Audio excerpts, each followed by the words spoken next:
आज भारतीय राजनीति में, भारतीय लोकतंत्र में नरेंद्र मोदी जी ने एक बहुत बड़ा उदाहरण पेश किया है कि या तो चीफ जस्टिस को जस्टिस लोया बनना होगा या गोगोई बनना होगा। जो दिखाई देता था कि सरकार का फैसला ये थोप रहे हैं, बावजूद यहाँ की जनता चुप रही कि एक माननीय न्यायाधीश का वो फैसला था। लेकिन आज उस सारे फैसलों से हम आहत हैं और उसकी अंतर्राष्ट्रीय जांच की मांग करते हैं। एक यही व्यवस्था थी जिस पर अब तक हिंदुस्तान का हर व्यक्ति विश्वास करता था और ये उम्मीद रखता था कि हो सकता है कि हिंदुस्तान की सरकारें हमारी दुश्मन हो मगर न्यायपालिका हमारी हमेशा मदद करेगी।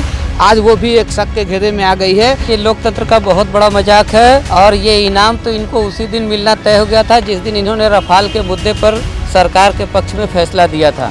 इन्होंने कोई भी चर्चित फैसला जनता के हित में नहीं दिया। इन सारे फैसलों की समीक्षा इंटरनेशनल अदालतों में होनी चाहिए। न्यायपालिका से विश्वास उठ गया है। आज आपने राज्यसभा में जा करके भाजपा के जरिए ये साबित कर दिया कि आपके सारे फैसले भाजपा सरकार से प्रेरित थे। लाइव टीवी, सच सबसे आगे।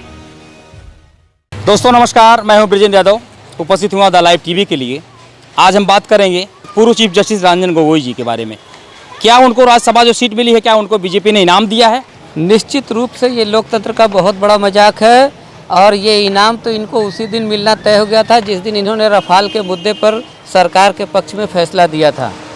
वो एक बहुत बड़ा महाघोटाला था और उस घोटाले की फाइलें जग जाहिर हैं, किस तरीके से गायब हुई, किस तरीके से उसकी जांच हुई और बावजूद इनके द्वारा जो निर्णय दिया गया उस मामले में, ये उसी दिन मैंने अपने जो भी मेरे शुभचिंतक हैं, अगर मुझे सुनेंगे आपके इस चैनल के माध्यम से, तो मैंने उन सारे लोगों से ये कह दिया था कि इनको या तो उपराष्ट्रपति या कहीं ना कहीं का गवर्नर बनना तय हो गया है। वो बिल्कुल सधा हुआ फैसला था और आज जब इन्होंने राज्यसभा की सदस्यता ग्रहण कर ली है तो निश्चित रूप से एक लोकतंत्र के ऊपर बहुत बड़ा खतरा मंडराया है। लॉयर हैं आप, कैसे देख रहे हैं आखिर में ऐसा मामला हुआ कैसे? जब तक वो हिंदुस्तान के चीफ जस्टिस थे और जिन परिस्थितियों में इनको चीफ जस्टिस हिंदुस्तान में बनाया गया और उसमें भूमिकाएं राजनीतिक बीजेपी की थी, उस तभी हम लोग समझ गए थे कि ये वही फैसला करने वाले हैं जो जिस तरह से राजनीतिक प्रभाव के अंदर पे फैसला करेंगे। और आज भारतीय राजनीति में, भारतीय लोकतंत्र में नरेंद्र मोदी जी ने एक बहुत बड़ा उदाहरण पेश किया है कि या तो चीफ जस्टिस को जस्टिस लोया बनना होगा या गोगोई बनना होगा। अब ये फैसला आने वाले जो जजेस हैं हमारे, जो आज के डेट में चीफ जस्टिस हैं, अब इन्हें ये फैसला करना है। अगर जस्टिस लोया बनेंगे तो आप जानते हैं उनके साथ क्या हुआ है, अगर आप गोगोई बनेंगे तो आपको सम्मान मिलेगा। तो ये एक बहुत बड़ा एग्जाम्पल इन्होंने सेट कर दिया है जजों के लिए, उनके दिमाग को वॉश करने के लिए कि अब आप फैसला करो। अगर आप बीजेपी के समर्थक हो तो आप गोगोई बन जाओगे, अगर आप बीजेपी के विरोधी हो तो जस्टिस लोया बन जाओगे और आपका फाइल गायब हो जाएगा। ये सेट कर दिया है बीजेपी ने। इन्होंने कोई भी चर्चित फैसला जनता के हित में नहीं दिया। इन सारे फैसलों की समीक्षा इंटरनेशनल अदालतों में होनी चाहिए, तब माना जाएगा कि लोकतंत्र यहाँ सुरक्षित है। वरना इन्होंने वो रास्ता खोल दिया है कि आने वाले जजों को प्रभावित करके उनको इस तरीके से राज्यसभा और राज्यपाल और उपराज्यपाल बनाने का लालच दे करके इसी प्रकार सरकार के पक्ष में फैसले कराते रहेंगे और लोकतंत्र बर्बाद हो जाएगा। जो दिखाई देता था कि सरकार का फैसला ये थोप रहे हैं, बावजूद यहाँ की जनता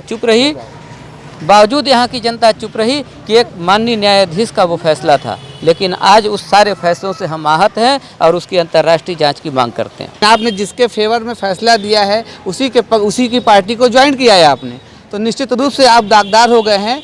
और आप द्वारा लिए गए भविष्य पूर्व के जितने फैसले हैं, जैसा अभी बताया है आपको भाई साहब ने, कि इसकी अंतर्राष्ट्रीय न्यायालयों में जांच होनी चाहिए। और अगर जांच नहीं होती है तो निश्चित रूप से आज न्यायपालिका को एकदम अपने कब्जे में लेने का पूरा प्रयास यहाँ की सरकार ने कर लिया है। और ये एक ऐसा एग्जाम्पल है कि एक यही व्यवस्था थी जिस पर अब तक हिंदुस्तान का हर व्यक्ति विश्वास करता था और ये उम्मीद रखता था कि हो सकता है कि हिंदुस्तान की सरकारें हमारी दुश्मन हो मगर न्यायपालिका हमारी हमेशा मदद करेगी। आज वो भी एक शक के घेरे में आ गई है। अब तो हमें भी शक होने लगा है, जहाँ पे हमारे राष्ट्रीय मुद्दे और चल रहे हैं, कि उन जजेस के माइंड में क्या चल रहा होगा।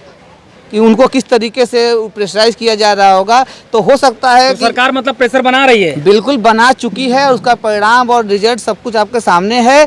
और मुझे सबसे बड़ा अफसोस ये हुआ कि चीफ जस्टिस होने के बाद भी इतना निचले स्तर का आचरण करना, एक राजनीतिक पार्टी में राज्यसभा का मेंबर बन जाना, ये आपका स्तर नहीं था।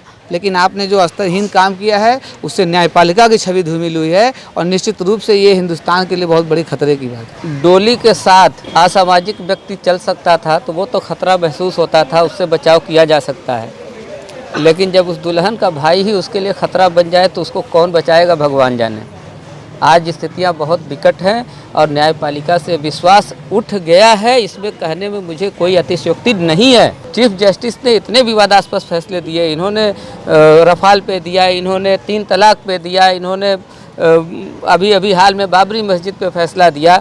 सारे फैसले को हम लोगों ने इसलिए स्वीकार किया था कि आप मुझे कैडर नहीं नजर आए थे किसी पार्टी के, आप चीफ जस्टिस थे भारत के, और हम लोगों ने उस सम्मान के साथ उस सारे फैसले को स्वीकार कर लिया। जनता के मन में कोई भेद, लेकिन आज आपने राज्यसभा में जा कर के भाजपा के जरिए ये साबित कर दिया कि आपके सारे फैसले भाजपा सरकार से प्रेरित थे, उनको लाभान्वित करने वाले थे और आपने लोकतंत्र का बहुत बड़ा नुकसान किया है। ये थे बनारस से कुछ लोग जिन्होंने अपनी बात रखी है कि जस्टिस रंजन गोगोई, जिनको आज राज्यसभा मेंबर बनाया गया है, शपथ लिए हैं वो, लेकिन कहीं न कहीं उनके अंदर एक कैडर नज़र आ रहा था जो आज तक चलता आया है, अब निकल कर बाहर आया कि वो पार्टी ज्वाइन कर लिए हैं बीजेपी की। लेकिन आखिर में अगर ऐसा रहा तो देश के साथ में एक छलावा तो नहीं है। जो जनता अब भरोसा करती सुप्रीम कोर्ट पे, माननीय उच्च न्यायालय पे, आज वो भरोसा कहीं न कहीं डगमगा रहा है। लाइव टीवी, सच सबसे आगे।